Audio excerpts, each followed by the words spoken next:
விஜய் கட்சி ஆரம்பிக்கும் போது இவர் வந்து பாஜகவுடைய பி டீம் அப்படின்னு சொன்னாங்க. அதிமுகவையும் அப்படித்தான் விமர்சனம் செய்து சொன்னாங்க. இப்போ அதான் சொல்றாங்க, இவர் வந்து ராஜினாமா செய்ய வேண்டும் என்றால் இங்கிருந்தே ராஜினாமா கடிதத்தை கொடுத்து விட்டு இயக்கமோ கட்சியோ தொடங்கிட்டு போக வேண்டியதான, எதுக்கு டெல்லியில் போய் 3 நாள் உட்கார்ந்து லாபி பண்ணி இவர் வந்து பாஜகவுடைய மற்றொரு முகமாக தான் தமிழ்நாட்டில் செயல்படுவார் அப்படிங்கிற விமர்சனமும் வந்துருச்சு.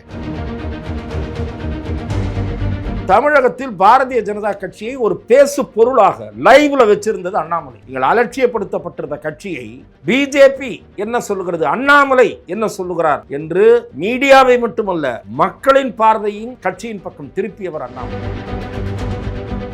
ஆகவே இனிமேல் மாறி மாறி நாங்கள் தான் வர வேண்டும், வர முடியும் என்ற பேச்சுக்கு முற்றுப்புள்ளி வைத்தாகிவிட்டது. அதுல எனக்கு எந்த மாற்று கருத்தும் கிடையாது.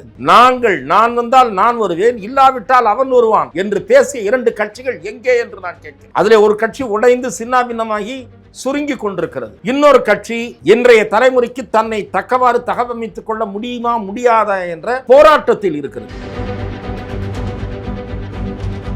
நான் அப்படி சொல்லாத வார்த்தைகளை நீங்க சொல்றீங்க. அதிமுக பலவீனம் சிதிலமடைந்த கட்டிடம் போல் இருக்கிறது. சிதிலமடைந்த கட்டிடத்தை ரிப்பேர் பார்க்கிற வேலையை செய்யாமல் இன்னமும் இருக்கக்கூடிய பகுதியெல்லாம் உடைத்து கொண்டிருக்கிறார் திரு எடப்பாடி பழனிசாமி. அது தனி. திராவிட முன்னேற்ற கழகம் முதியவர்களுக்கு ஓய்வு கொடுப்பதிலேயே ஒரு போராட்டத்தில் இருக்கிறது. இன்றைய இளைஞர்கள் விரும்பாத அரசியலை நாம் செய்கிறோம், அதை கொஞ்சம் மாற்றிக்கொள்ள வேண்டும் என்ற சிந்தனை அவர்களுக்கு பிறக்கிறது. ஆனால் அதை செயல்படுத்த முடியாமல் திணறுகிறது. திராவிட முன்னேற்ற கழகம் எப்படி இன்னமும் அமைப்பு ரீதியாக பலமான பிரதான எதிர்க்கட்சியாக தாவேகாவுக்கு எதிராக எழும்பி நிற்கிறதோ அதற்கு நிகராக வலிமையான சக்தியாக அண்ணாமலை களத்தில் இருப்பார். அதிமுகவிலிருந்து உருவுகிற வேலையை, ஆட்களை உருவுகிற வேலையை, ஆழ்தூக்கம் வேலையை தாவேகா பார்த்து கொண்டிருக்கிறது. இன்றைக்கு சில முன்னாள் மந்திரிகள் போய் சேர்ந்திருக்கிறார்கள். 4 எம்எல்ஏக்களை ஏற்கனவே எடுத்து விட்டார்கள்.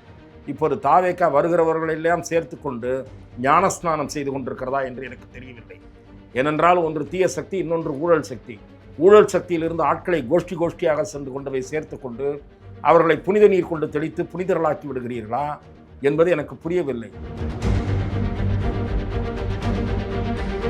தாவேகா என்பது இப்போது எப்படி மாறிக்கொண்டிருக்கிறது? தமிழக அண்ணா திராவிட வெற்றி கழகமாக மாறிக்கொண்டிருக்கிறது. அதிமுகவும் தாவேகாவும் கலந்த கட்சி தான் தமிழக அண்ணா திராவிட வெற்றி கழகம்.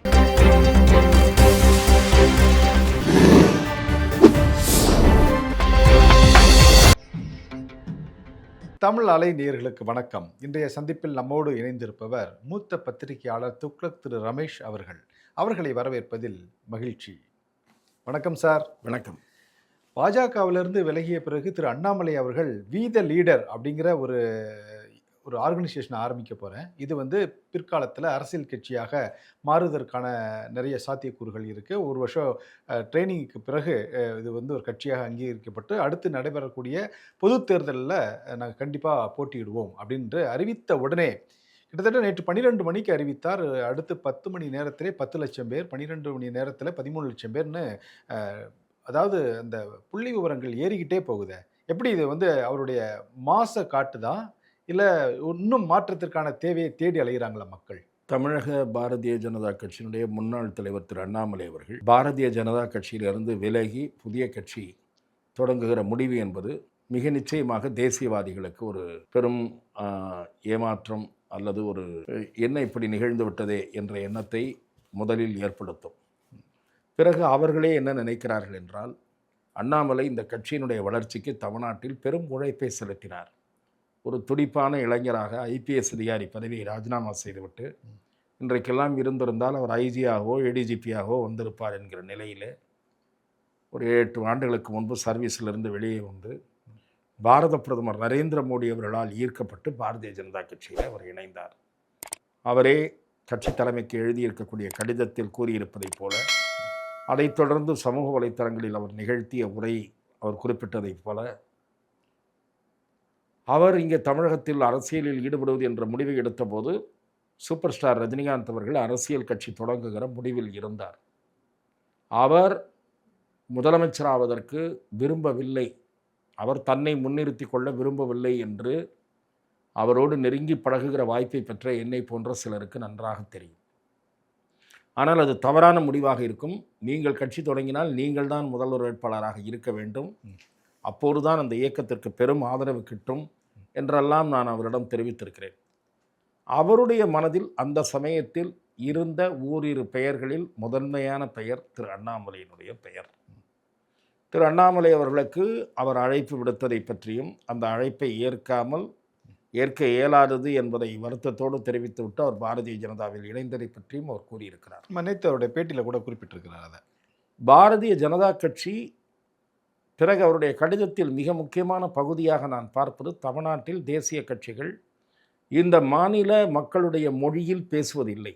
அதாவது தமிழில் பேசலைன்றதல்ல அர்த்தம். அதுக்கு மாநில உணர்வுகளின் புரிந்து கொண்டு அதற்கேற்ப தங்கள் அரசியலை அமைத்து கொள்வதில்லை என்பதுதான் அதன் பொருள். இது தேசிய இயக்கங்கள் என்று சொல்லக்கூடிய ஈவன் கம்யூனிஸ்ட் கட்சியின் தேசிய கட்சி தான் என்று சொன்னாலும் அது சில மாநிலங்களோடு சுருங்கிவிட்ட ஒரு தேசிய கட்சி. அகில இந்திய அளவில் இருக்கக்கூடிய இயங்கக்கூடிய கட்சிகள் என்று சொன்னால் இந்திய தேசிய காங்கிரஸும் பாரதிய ஜனதா கட்சி மட்டும்தான். ஆகவே இந்திய தேசிய கட்சி காங்கிரஸ் கட்சியின் மீதும் இந்த விமர்சனம் பொருந்தும், பாரதிய ஜனதாவுக்கும் பொருந்தும். ஆனால் திரு அண்ணாமலை அவர்களுடைய இந்த விமர்சனம் குறித்து பாரதிய ஜனதா கட்சியில் இப்போதும் பயணிக்கக்கூடிய 1-2 முக்கிய நிர்வாகிகளிடம் நான் பேசுகிற போது, அண்ணாமலை அவர்களுக்கு அவருடைய உழைப்பை அவருடைய பங்களிப்பை நாங்கள் மதிக்கிறோம். ஆனால் அவர் பாஜகவினுடைய செயல்படும் தன்மையை புரிந்து கொள்ளாமல் இந்த விமர்சனத்தை முன்வைக்கிறார் என்று சொல்கிறார்கள். ஏன்னா பாஜகவுக்குன்னு ஒரு கொள்கை இருக்கு, பாஜகவுக்கு என்று ஒரு சித்தாந்தம் இருக்கிறது. அவர்கள் சொல்லுவது சித்தாந்தம். அந்த சித்தாந்தத்தில் அடிப்படையில் இயங்கக்கூடிய கட்சி பாரதிய ஜனதா கட்சி. தேசிய பார்வையோடு இயங்கக்கூடிய கட்சி, தேசிய ஒருங்கிணைப்பில் சமரசம் செய்து கொள்ளாத கட்சி, பிராந்தியவாதத்தை ஏற்றுக்கொள்ளாத கட்சி, இப்படி பல விஷயங்கள் இருக்கின்றன. ஒரு கட்டுப்பாடு மிக முக்கியம் அந்த இயக்கத்திற்கு. ஒரு தனிநபரை முன்னிறுத்தி இயங்கக்கூடிய இயக்கம் அல்ல, இயங்கவும் முடியாத இயக்கம் என்றெல்லாம் சொல்லுகிறார்கள். அங்கேதான் இவருக்கு பிரச்சனை வருகிறது என்கிறேன். அண்ணாமலை என்ன நினைக்கிறார் என்றால், தன்னிடம் தலைமை பொறுப்பை கொடுத்தால் இந்த மாநிலத்தின் நலன், அதே நேரத்தில் தேசிய பார்வையோடு அந்த விஷயங்களை முன்னிறுத்தி செயல்பட வேண்டும். அதில் சில தடங்கல்கள் வருது. எப்படி வருகிறது? நீங்கள் ஒரு இயக்கத்தை ஒரு திசையில் கட்டமைத்து கொண்டு போகிறீர்கள். இடையில் என்ன நடக்கிறது? நீங்கள் நாடாளுமன்ற தேர்தல் நலன் கருதி தேசிய அளவில் பாரதிய ஜனதா வெல்ல வேண்டும் என்பதற்காக ஆங்காங்கே ஒரு ஏற்பாடுகளை செய்து கொள்கிறீர்கள். அப்படி தமிழ்நாட்டில் நீங்கள் செய்து கொள்கிற ஏற்பாடு இவருக்கு உடன்பாடானது இல்லை. நான் என்ன திசையில் பயணிக்க விரும்புகிறேனோ அதிலிருந்து டைவர்ட் ஆகி இப்போது இந்த ஏற்பாட்டுக்கு நான் ஒத்துக்கொண்டால் திரும்ப என்னுடைய பயணத்தில் நான் சொல்லுகிற விஷயங்கள் எடுபடாது. இதான் சிம்பிள். ஆகவே அவர் காம்ப்ரமைஸ் அந்த இதில் அவர் பயணிக்க முடியாது. ஆகவே தான் அவர் கிட்டத்தட்ட 18 மாதங்களாக கட்சியின் தலைமையோடு எனக்கு கருத்து வேறுபாடு. 2025ஆம் ஆண்டு டிசம்பரில் நான் தொடர்ந்து இந்த கட்சியில் இருக்க முடியாது என்பதை புரிந்து கொள்ளுங்கள், நான் திடீரென்று உங்களிடம் தெரிவித்து விட்டதாக இருக்கக்கூடாது என்று அவர் அப்போதே கூறியிருக்கிறார். சட்டமன்ற தேர்தல் வரை தொடருமாறு அவர் கேட்டுக்கொள்ளப்பட்டிருக்கலாம் என்பது நம்முடைய புரிதல்.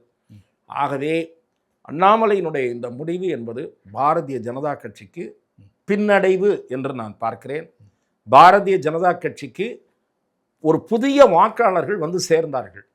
பாரதிய ஜனதா கட்சியின் வளர்ச்சிக்கு திரு இலா கணேசன் தொட்டு பல தலைவர்கள் பாடுபட்டிருக்கிறார்கள். பொன் ராதாகிருஷ்ணன் என்னுடைய மதிப்புக்குரிய தலைவர் தான், அவர் பாடுபட்டிருக்கிறார். டாக்டர் தமிழிசையும் அவரால் முடிந்தவரை இந்த கட்சிக்கு பங்களிப்பை செலுத்தியிருக்கிறார். ஆனால் தமிழகத்தில் பாரதிய ஜனதா கட்சியை ஒரு பேசு பொருளாக லைவ்ல வச்சிருந்தது அண்ணாமலை.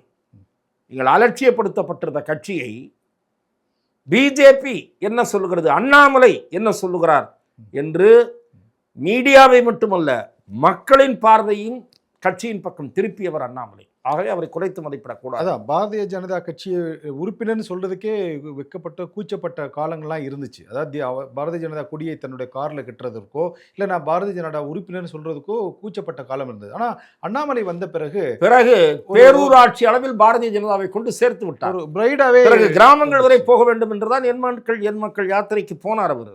அது ஒரு திருப்பத்தை ஏற்படுத்தியது. இரண்டாவது, திமுக ஆட்சியில் இருக்கும்போது அதை எதிர்ப்பது என்பது அவ்வளவு சுலபமான விஷயம் அல்ல என்று இருந்தது. அதை அவர் துணிச்சலோடு எதிர்கொண்டார். பல விஷயங்களை அம்பலப்படுத்தினார். அதிமுகவோடு சமரசம் செய்து கொள்ள முடியாத நிலை ஏற்பட்டது அவருக்கு. ஆகவே அவரது அரசியல் நீங்கள் பயணமே பார்த்தீர்கள் என்றால் போராட்டக்காரருடைய வாழ்க்கை மாதிரி தான். அவர் ஒரு சவால்களை சந்தித்து எதிர்நீச்சல் போட்டு தான் அவருடைய அரசியலில் மேலெழும்பி வந்தார். அதாவது எதிர்க்கட்சிகளோட போட்டி போடுறதை விட உள்கட்சியில் தான் அதிகமாக போட்டியிட்டார். அதையும் சேர்த்து சொல்லியிருக்கிறார். நான் கட்சிக்குள்ளும் வெளியிலும் சவால்களையும் சோதனைகளையும் சந்தித்தேன்னு அவர் சொல்லியிருக்கார். கடந்து என்னால் வெற்றியை பெற்றேன். இந்த மாநில ஆஸ்பிரேஷன்ஸில் உள்ளிருந்தும் வெளியில் இருந்தும் எதிர்ப்பு, அதை கடந்துதான் அவரை அரசியலில் பாரதிய ஜனதா கட்சி ஊக்கப்படுத்தியது என்பது உண்மை. அதுவும் மறுக்க முடியாத உண்மை.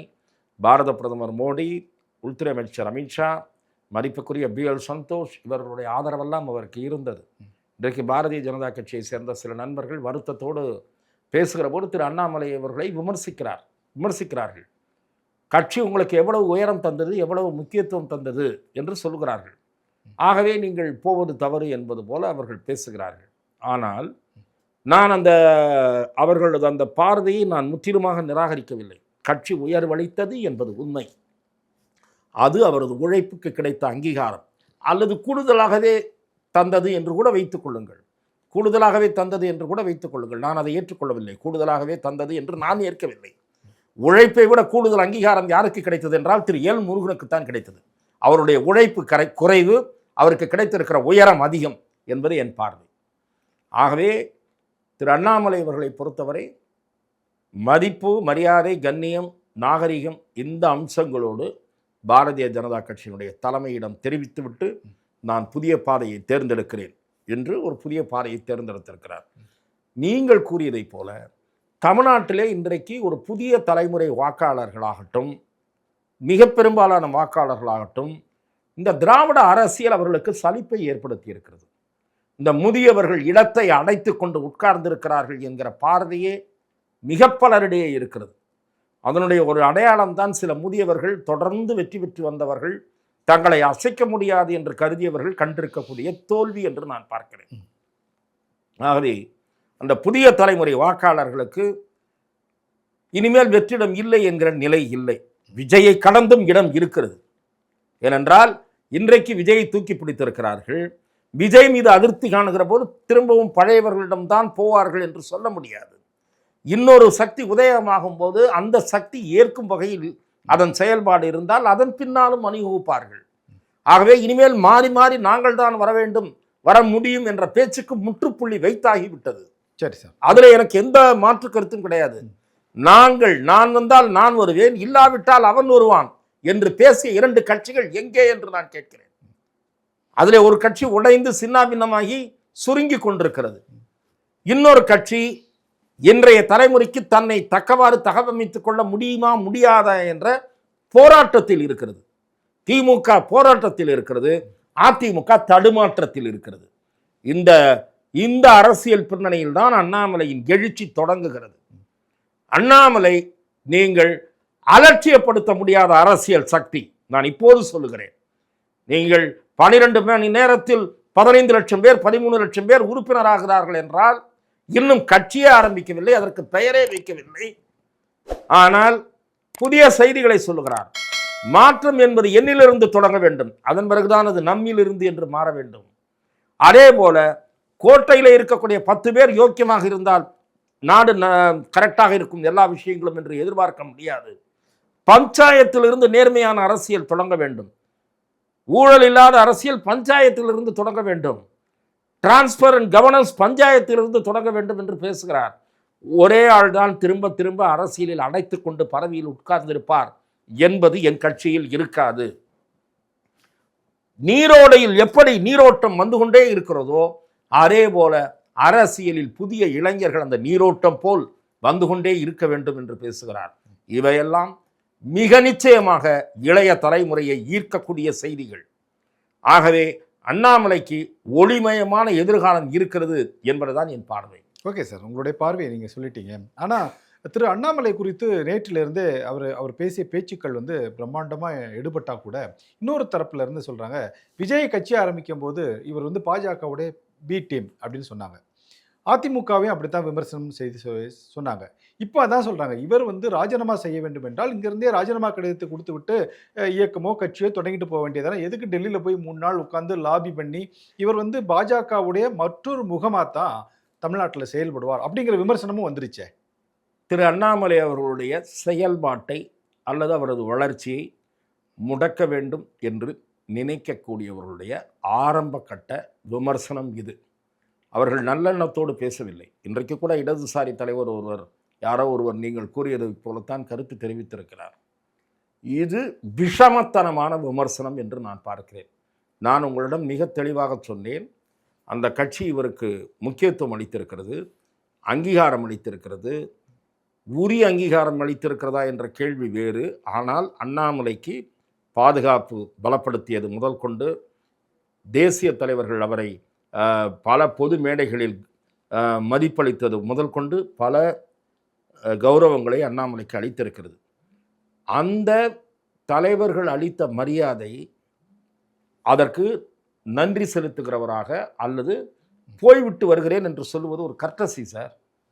ஒரு மிகப்பெரிய நிறுவனத்தில் நீங்கள் பணியாற்றுகிறீர்கள், விடைபெறும்போது நீங்கள் மெயிலிலே ரெசிக்னேஷன் அனுப்பலாம். ஆனால் அங்கே இருக்கக்கூடிய ஒரு சிஇஓவோ, அங்கே இருக்கக்கூடிய ஒரு ஜெனரல் மேனேஜரோ உங்களை தன் வீட்டு பிள்ளை போல பாவித்தார்கள் அல்லது தன்னுடைய சகோதரனாக நடத்தினார்கள் என்றால், குறைந்தபட்ச நாகரிகத்தோடு அந்த சிஇஓவிடம் அல்லது அந்த ஜெனரல் மேனேஜரிடம் நான் பேப்பர்ஸை போட்டு விட்டேன் என்று சொல்ல மாட்டீர்களா? போடப் போகிறேன் என்று முன்கூட்டியே சொல்ல மாட்டீர்களா? அதுதான் திரு அண்ணாமலை செய்தது. அண்ணாமலையினுடைய செயல்பாட்டை பார்ப்பதற்கு முன்பாகவே, அவருடைய கட்சியினுடைய செயல் திட்டம் என்ன, கொள்கை என்ன என்பதை தெரிந்து கொள்வதற்கு முன்பாகவே, இவர் பாரதிய ஜனதா கட்சியால் தூண்டிவிடப்பட்டு கட்சி தொடங்குகிறார் என்று ஏன் சொல்லுகிறீர்கள்? ஏனென்றால் அந்த இளைஞன் எங்கே வளர்ந்து எழுச்சி பெற்று நிற்பானோ என்ற அச்சம் உங்களுக்கு எழுந்திருக்கிறது, கவலை உங்களுக்கு பிறந்திருக்கிறது. இந்த கட்சிகள் புதிதாக யாருடைய வாளை பிடித்துக் கொண்டு தொங்குகின்றனவோ அந்த சக்தி பலமிழந்து விடுமோ என்று நீங்கள் பதறுகிறீர்கள் என்றுதான் நான் இதை பார்க்கிறேன். ஆகவே அண்ணாமலையினர் தொடங்கக்கூடிய கட்சியினுடைய செயல் திட்டம், கொள்கை எதுவுமே தெரியாமல் பிஜேபியின் தூண்டுதலால் இவர் இறங்குகிறார் என்று யாராவது சொன்னால், அவர்கள் சர்வ நிச்சயமாக வேண்டுமென்றே விஷமத்தனமாக ஆரம்ப நிலையிலேயே இதை கெடுக்க வேண்டும் என்று விரும்புகிறார்கள் என்றுதான் பொருள். சரி சார், இன்னொரு கேள்வியும் எழுதில்லை சார். அதாவது கிட்டத்தட்ட ஒரு 7-8 ஆண்டு காலம் வந்து பாரதிய ஜனதாவோட ட்ராவல் பண்ணிட்டார். ஒரு தேசிய கொள்கையோட அவரை மெர்ஜ் பண்ணிக்கிட்டார். இந்த நிலையில் வந்து அவர் நான் பாஜகவுக்கு ஆதரவானவன் இல்லை அப்படின்னு அவர் வெளிப்படுத்த வேண்டும். ஏன்னா ஒரு புதிய இயக்கமோ கட்சியோ தொடங்கினார்னா, நான் பாஜகவோடு இணைவா இல்லை, அதிமுகவை எப்படி எதிர்க்கிறாரோ, திமுகவை எப்படி எதிர்க்கிறாரோ, தாவேக்காவை எப்படி எதிர்க்கிறாரோ, மற்ற கட்சிகளை நான் புரிந்து கொள்ள அதே மாதிரி தான் பாஜக எதிர்க்க சொல்லிவிட்டார்.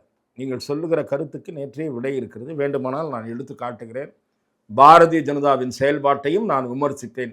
எந்த ஒரு கட்சியின் செயல்பாட்டையும் அதன் தன்மையை பொறுத்து என்னுடைய விமர்சனம் நாகரிகமாக இருக்கும். அரசியலில் நாகரிகம் பேணப்பட வேண்டும் என்று அவர் கூறியிருக்கிறார்.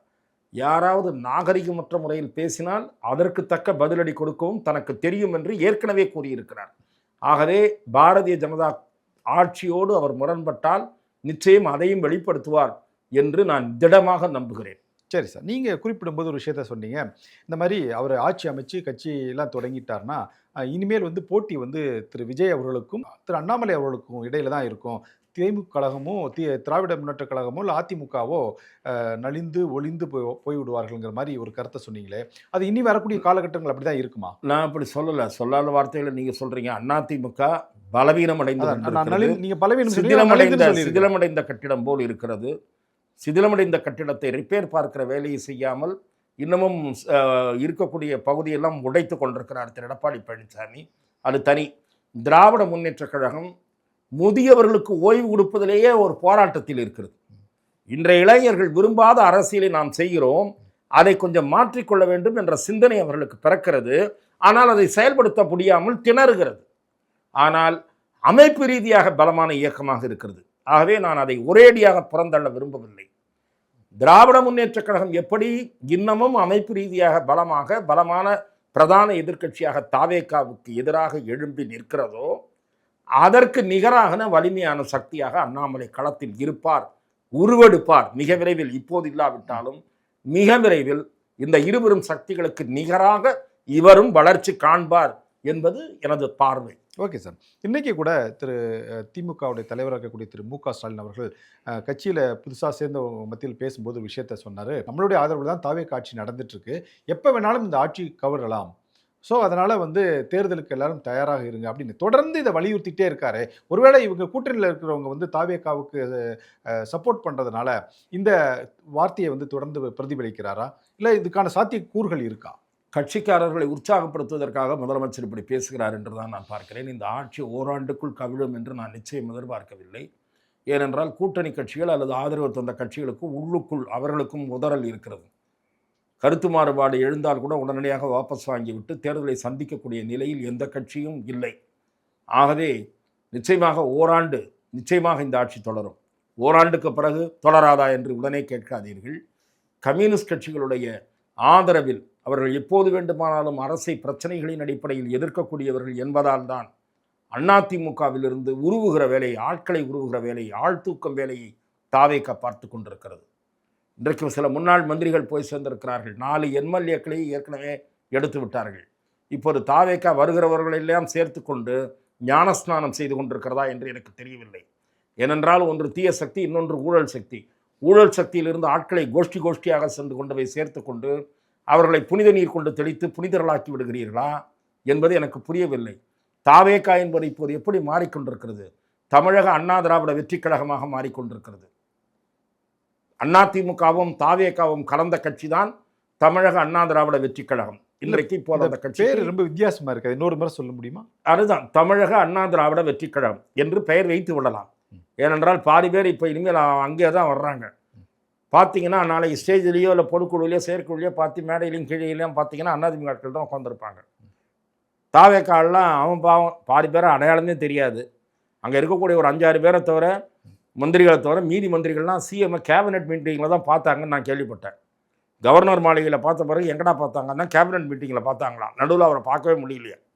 ஆகவே அது ஒரு தினுசா செயல்பட்டு இருக்கு. அதை பற்றி பிறகு பேசுவோம். ஆரம்பத்திலேயே நான் வந்து கடுமையாக பேச விரும்பலை. ஒரு தினுசான கவர்மெண்ட்டுன்றாங்க செக்ரட்டேரியட் வட்டாரத்தில். ஆனால் நீங்கள் தாவேக்காவை ஆரம்பத்தில் நிறைய விமர்சனங்கள்லாம் பார்க்க முடியுது. தாவேக்காவை அதிகமாக தூக்கி பிடித்த திரு ரமேஷ் அவர்கள் இப்போது கடுமையாக விமர்சிக்க ஆரம்பித்து விட்டார். இல்லை, தாவேக்காவை நான் தூக்கி பிடித்தேன் என்கிற வார்த்தையே நான் மறுக்க விரும்புகிறேன். திரு ரமணி அவர்களும் நன்றாக அறிவார். என்னோடு நீண்ட காலமாக பழகக்கூடிய ஒரு மூத்த ஊடகவியலாளர் தான் நீங்களும், வளரும் இளைஞர். தாவேகா குறித்து முந்தைய தேர்தல் சமய எனது பேட்டிகளில் நான் கூறிய கருத்து என்ன? நீங்கள் நன்றாக எடுத்து பார்க்க வேண்டும். உங்களுக்கு நினைவிருக்கும், தமிழக வெற்றி கழகம் இந்த தேர்தலில் ஒரு அலட்சியப்படுத்த முடியாத சக்தியாக உருப்பெறும். சுமார் 25 முதல் 28% வாக்குகளை அந்த கட்சி பெறும். நான் சொன்ன சதவீதத்தை விட கடந்து வாங்கியது.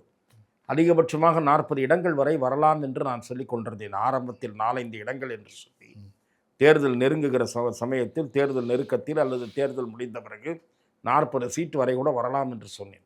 இந்த கணிப்புகள் பொய்த்து போன. ஆனால் தமிழக வெற்றி கழகம் தமிழக அரசியலில் ஒரு முக்கிய கேந்திரமான பாத்திரத்தை வகிக்கும் என்று நான் சொன்னேன். இந்த ஸ்டேட்மெண்ட்டில் எங்கேயாவது திரு விஜய் ஒரு சிறந்த தலைவராக பரிமளிப்பார், தாவேகா ஒரு தூய ஆட்சியை தரும், இப்போது இருப்பவர்களை விட இவர்கள்தான் நல்லவர்கள், எங்கே சொன்னேன்? இல்லை, அப்படி சொல்லி இருந்தால்தான் நான் தாவேகாவை தூக்கி பிடித்தேன் என்று அர்த்தம். அதாவது தாவேகா களத்தில் மக்களிடையே செல்வாக்கு பெற்று வருகிறது என்ற ஸ்டேட்மெண்ட்ல என்ன இருக்கு? எல்லாருமே வந்து அது கணிப்பு. இல்லை, நீங்கள் கணிப்பையும் கருத்தையும் பிரித்து பார்க்க வேண்டும்.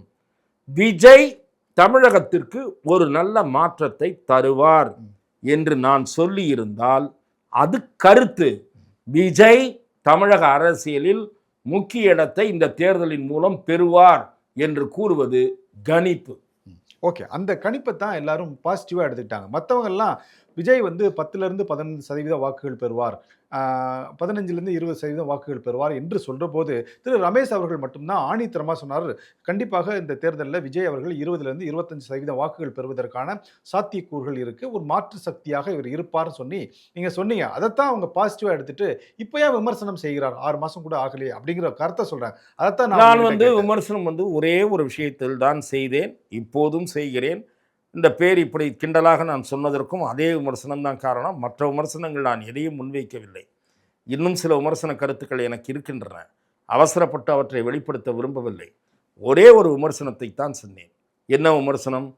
தூய சக்தி தூய சக்தி என்று சொல்லிக் கொண்டீர்களே, ஊழல் சக்தியிலிருந்து ஆட்களை உருவி எடுக்கிறீர்களே, இது எப்படி தூய்மையான அரசியல் அடையாளம் என்று எடுத்துக்கொள்ள முடியும்?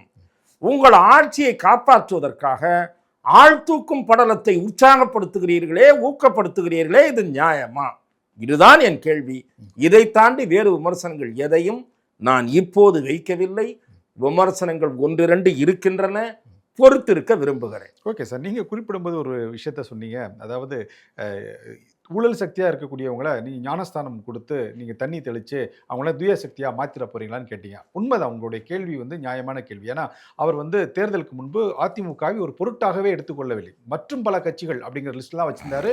ஊழல் கட்சிங்கிற ஒரே வார்த்தையை சொல்லி அவங்கள ஒதுக்கி விட்டார். இன்று அந்த கட்சியிலிருந்து ஏராளமான பேர் ஆர்வம் காட்டி வருகிறார்கள், இவர்கள் கூப்பிடுகிறார்கள். இந்த மாதிரி கணக்குடன் நம்ம எடுத்துக்கலாம். பட் இவங்க எல்லாமே வந்து ஒரு ஆட்சி அதிகாரத்துக்கு வரணும் அப்படிங்கிற ஆர்வத்தோடு தான் அந்த கட்சிக்கு வராங்க. வர்றவங்க இவங்க சொல்றத கேட்டு ஊழல் செய்யாம இருப்பாங்க அப்படின்னு நம்ப முடியுமா? அதுதான் நான் சொல்லுகிறேன். நான் இதை சொன்னேன்னா நான் இப்போ இப்பயே சொல்ல முடியும். ஆனால் என்ன ஆகும்? அவசரப்பட்டு விமர்சனம் பண்ணுறாருன்னுவீங்க. நான் என்ன எதிர்பார்ப்புகளோடு இவர்கள் வருகிறார்கள் என்கிறேன். நான் தமிழக அரசியலை தூய்மைப்படுத்த விஜயோடு சேர்ந்து நாமும் உழைக்க வேண்டும் என்றா வருகிறார்கள்? நான் கேட்கிறேன். 6 மாதத்திற்கு முன் தேர்தலில் வெற்றி பெற்று 6 மாதம் கூட ஆகவில்லை. தேர்தல் நடந்து முடிந்து 2 மாதம் தான், 2 மாதம் கூட ஆகவில்லை. நான் 6 வாரங்களுக்கு முன் என்று சொல்வதற்கு 6 மாதங்கள் என்று சொன்னேன். 6 வாரங்களுக்கு முன் நீங்கள் வெற்றி பெற்று சர்டிஃபிகேட்டை வாங்கி 6 வாரங்கள் கூட ஆகவில்லை. அதற்குள் நீங்கள் இன்னொரு தேர்தலை மக்கள் மீது திணிப்பது அறம் சார்ந்த அரசியலா என்று நான் கேட்கிறேன். இது அறம் சார்ந்த அரசியலே இல்லை, நெறி சார்ந்த அரசியலே இல்லை. இது அறம் பிறழ்ந்த அரசியல், அறத்துக்கு நேர்மாறான பாதையில் செல்லுகிற அரசியல். அதற்கு என்ன காரணம் என்றால், அதைத்தான் நான் சொல்ல வந்தேன். அங்கிருந்து நாம் நழுவினோம். இந்த ஆட்சி எவ்வளவு நாள் நிலைக்கும்? ஸ்டாலின் இப்படி சொல்லுகிறாரே என்று நீங்கள் கேட்கிறீர்கள். ஆட்சிக்கு ஆதரவை ஒருவரிடம் யாரும் வாபஸ் வாங்க மாட்டார்கள் என்று நான் சொன்னேன். கம்யூனிஸ்ட் கட்சிகள் எப்போதும் எதிர்க்கக்கூடிய கட்சிகள் பிரச்சனையின் அடிப்படையில். அந்த கட்சிக்கு 2 கட்சிக்கும் 4 எம்எல்ஏக்கள் இருக்கிறார்கள். நீங்கள் 4 எம்எல்ஏக்களை தூக்குகிறீர்கள். இதை சரி கட்டவா என்று நான் கேட்கிறேன். இவர்கள் பின்வாங்கினாலும் இவர்கள் வெற்றி பெற வைத்து அட்ஜஸ்ட் செய்து கொள்ளலாம் என்கிற சிந்தனை உங்களிடம் வந்திருக்கிறதோ என்று நான் கருதுகிறேன். ஆனால் அந்த 4 விஜய் ராஜினாமா செய்த ஒரு தொகுதி இதெல்லாம் சேர்த்து நடைபெறுகிற போது பொது வேட்பாளர் நிறுத்தப்பட்டால் 2 தொகுதிகளில் தாவேகா தோல்வியை தழுவினால் நான் வியப்படைய மாட்டேன். அந்த மாதிரி தான் இருக்கா சூழ்நிலை?